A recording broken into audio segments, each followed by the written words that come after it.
Masih di Liputan Metropolis, pemirsa, diduga mengalami gangguan jiwa. Seorang pria di Kelurahan Sepancar, Lawang Kulon, Kabupaten Ogan Komering Ulu, tusuk pamannya hingga mengalami kritis.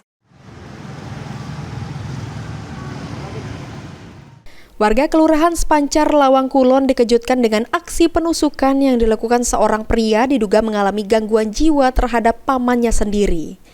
Korban mengalami luka parah akibat 9 tusukan senjata tajam dan mendapatkan perawatan intensif di RSUD Ibnu Sutowo Batu Raja. Oleh pihak keluarga, tersangka Chandra Edison atau biasa dipanggil Didit telah diserahkan kepada dinas terkait.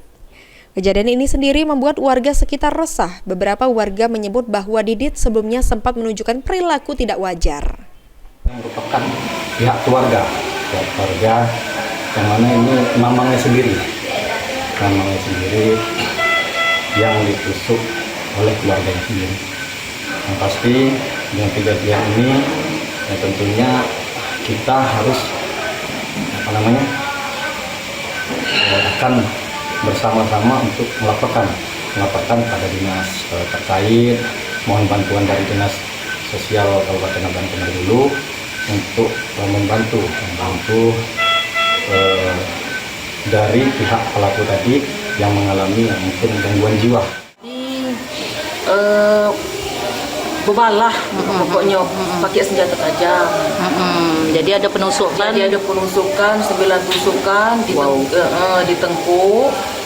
Ini dia korbannya lagi dirawat.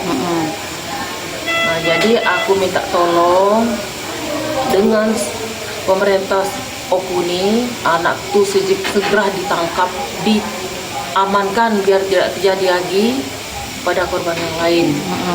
Soalnya sudah meresahkan juga, Bu, ya. 3 dusun, 4 dusun ini lah meresahkan, bahkan lah banyak yang nada tangan, lebih dari 50 orang yang nada tangan bahwa setuju dia itu ditangkap.